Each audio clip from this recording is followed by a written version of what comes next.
we got to explain to them what kind of Muslim we are. Well, if I'm in Mecca, why you got to ask me? I'm in Mecca. You ask me what kind of Muslim I am. I'm making Hajj. I came to say labbaik Allahumma labbaik. I'm here. I'm a believer, inshallah. You know, so again, I go back, brother, to I think that it's important for us to recognize the role that media has played in portraying Islam as a religion of a certain ethnic community. Umar, you have another question? Yeah, no. I mean, we're still talking about Islam and African-American Muslims, and Muslims in general now. I see, that especially in society here, that the formative years of our children is their youth. Yes. You know, and most of their values and things which they learn, they spend most of their time in school. You know, so I just want to ask you about the importance of Muslim schools and why people really, if they plan on raising a Muslim child to be a good Muslim man or Muslim woman, why it's important that they seek out and create, and even if they have to have schools in people's houses, create Muslim schools to create an environment for Muslim children to learn the secular subjects as well as Islam. My response may seem like a contradiction in what I'm about to say. I believe Muslims in America must take their rightful place, brother, and we should claim these public schools. You see, brothers and sisters in the listening audience, when we build our own schools, we take on a serious economic burden, and we underpay and undermine our teachers in terms of salaries and compensation.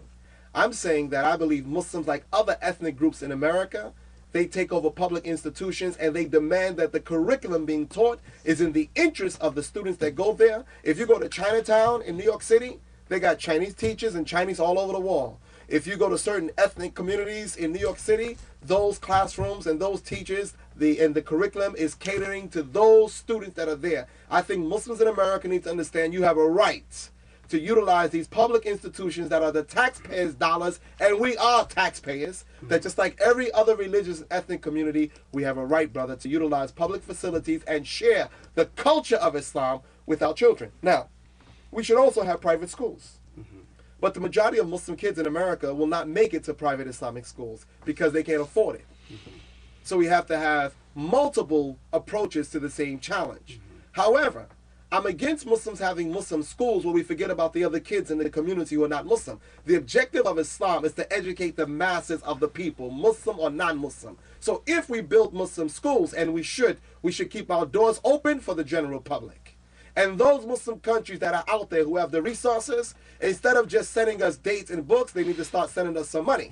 And we can take the money right through the State Department and make sure it's all clear and there's no terrorism attached to it, whatever the president's concern is. That's not a problem. But those who have the capability to help us build schools and provide scholarships for our people to become doctors, lawyers, and engineers, and scientists, and become builders of civilization, which is the calling of the Muslim community, to show the people, not just tell them, but to show them. I would love to see a Muslim school where we have 5,000 students and more than half are non-Muslim.